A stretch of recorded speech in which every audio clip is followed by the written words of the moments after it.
नमस्कार दोस्तों, मैं संतोष कुमार ठाकुर एक बार फिर से आप सबके बीच में उपस्थित हूँ एक नई वीडियो के साथ। दोस्तों आज हम बात करेंगे सिर्फ और सिर्फ किसानों के बारे में। जी हाँ दोस्तों, किसानों के बारे में बात करेंगे। दोस्तों अभी 13 मार्च को ही ये घोषणा हुआ है कि किसानों को 5 रुपये में बिजली दिया जाएगा और 4,000 रुपये प्रति महीना 1 हेक्टेयर का उनको मिलना है। तो दोस्तों हम इस वीडियो में जानेंगे कि जिन्होंने घोषणा किया है तो वो क्या क्या चीज़ का घोषणा की हैं, उसके बारे में पूरा डिटेल से जानेंगे। तो इस वीडियो में बने रहिए। अगर आप इस चैनल में नए हैं तो चैनल को सब्सक्राइब करना ना भूलें। तो बिना समय गवाए हुए हम स्टार्ट करते हैं। प्रत्येक क्षेत्र में किसान को पानी मिले, पक्की सड़क मिले। और आगे बता रहा हूं, आज आपसे जब बात करने आया हूं तो हमारे बीच जिन किसानों के लिए बिजली के कनेक्शन स्थायी नहीं है, अब 5 रुपए में पक्का कनेक्शन दे देंगे। स्थायी कनेक्शन 5 रुपए में। आप तो आवेदन करो, मध्य क्षेत्र में तो अभी चालू कर देना। या हमारे प्रमुख सचिव बैठे नीरज मंडलोई जी, जो किसान बिजली का पक्का कनेक्शन मांगना है, स्थायी कनेक्शन, उसको 5 रुपए में कनेक्शन देने की यहीं से घोषणा करते। हमारे सारे किसानों का भला करना है। किसानों की जिंदगी बेहतर करने के लिए जो जो हो सकता है वो सब करेंगे। ये क्रमशः योजना कंपनी दर कंपनी चलेगी। अभी मध्य क्षेत्र में चलेगी, फिर पश्चिमी क्षेत्र में जाएगी, धीरे धीरे करके सब दूर जाएगी। लेकिन ये इंटरवल पहले की फिल्म है। अभी बात की ओर बताता हूं। हमारा सबका प्रयास है, अभी हमारे अपने खेतों में बिजली का कनेक्शन हम लेते हैं तो साल के पैसे देते हैं। साल के पैसे देते कितने देते हैं? 7,500। लेकिन 7,000 आने वाले समय में इस साल ही इस बजट के माध्यम से कोशिश करेंगे हमारे किसानों को सोलर पंप के माध्यम से बिजली के झंझट से ही मुक्ति कराने वाले हैं। धीरे धीरे करके इस साल 10 लाख, अगले साल 10 लाख और अगले साल 10 लाख, 3 साल में 30 लाख सोलर पंप दे करके आपकी हमेशा के लिए झंझट खत्म करेंगे। और उतना ही नहीं, कोशिश तो ये भी कर रहे हैं कि हमको रात को बिजली की जो झंझट होती वो तो गई, दिन में भी आपकी बिजली आपको मिलेगी। लेकिन उससे आगे भी कोशिश कर रहे हैं, आप अपने खेत में पानी फैला लो, जितना फसल करना कर लो। लेकिन उसके बाद भी भगवान सूर्यनारायण के माध्यम से अगर बिजली आपको उपलब्ध होगी तो बिजली आपसे भी खरीद के आपको नगद पैसे देने का काम भी चालू करेंगे। हमारे किसानों की आय बढ़ाने के लिए सभी प्रकार के प्रबंधन करेंगे। धीरे धीरे करके ना आपके अपने जीवन में इस प्रकार का कोई कष्ट आए, बल्कि अब इसका परिणाम क्या आएगा? रात को पानी पिलाने से छुट्टी, रात को ठंड में, बरसात में हम कितने कष्ट उठाते हैं, ट्रांसफार्मर के लिए झंझट करना पड़ती, वो भी खत्म। बल्कि आपने सोलर पंप लगाया और सोलर पंप के माध्यम से स्थायी कनेक्शन आपको मिलेगा। एक एक करके अभी हमने 1.5 लाख तो भी जिनके टेम्परेरी कनेक्शन है उन सबको दिला रहे हैं और उसकी राशि भी कम कर दी। मुझे लगा कि पहले आपने बताया होगा, पहले केवल 3 हाउस वालों को जो सोलर पंप है उसकी 5% राशि देना पड़ेगी और उसके बाद धीरे से 5 हाउस से 10% जो 7.5 हाउस पावर तक वालों के लिए, और धीरे धीरे करके ये आपको स्थायी रूप से लाभ मिलेगा। ये हमारा प्रयास है, हमारे प्रति व्यक्ति आय बढ़ना चाहिए।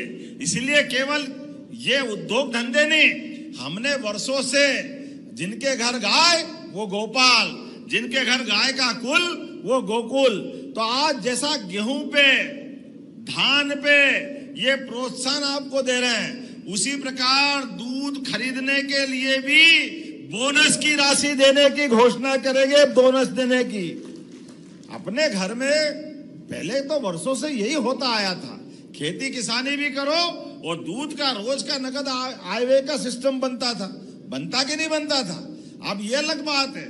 मैं सरकार के नाते से देखता हूं तो मुझे आज भी आश्चर्य लगता है हमारे में से तो सब जानते हैं कि घर में गाय का दूध भी होता है और भैंस का भी होता है। ये दुग्ध संघ वाले पता नहीं क्या होता है, वो दूध पतला करके गाय का दूध करके बिकवाते थे। अरे गाय का दूध का फेट अलग, भैंस के दूध का फेट अलग। अब इसको आप सरकार इस भाव को समझना चाहिए कि नहीं समझना चाहिए। शुद्ध रूप से दूध को प्रोत्साहन, गाय का दूध तो पतला होता है, उसकी कीमत ज्यादा मिलेगी। भैंस वाले तो वैसे ही अच्छी लेते हैं, होता कि नहीं होता है। तो हमारे द्वारा जिसमें 33 देवी देवता वास है और जिनके घर में गाय का कुल और जो अपने गोपाल के रूप में जाने जाते, हमने प्रयास किया है कि ये गोपाल कृष्ण के देश के अंदर अब अपने आने वाले समय में अभी दूध उत्पादन केवल 9% है, इसको बढ़ा के 20% तक करने वाले हैं, 20% तक। और जो 10 से ज्यादा गाय पालेगा, गाय पालने के लिए उसको भी अनुदान दिया जाएगा गौ माता को पालने के लिए।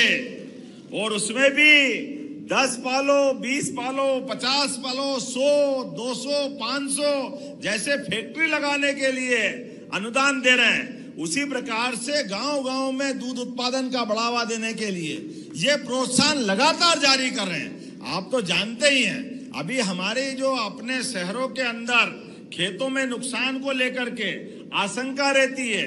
ये बात सही है कि जब खेती का रकबा बढ़ा, सिंचाई बढ़ी, तो अब हमारे यहाँ यंत्रों के माध्यम से जानवरों को भी कमी पड़ गई।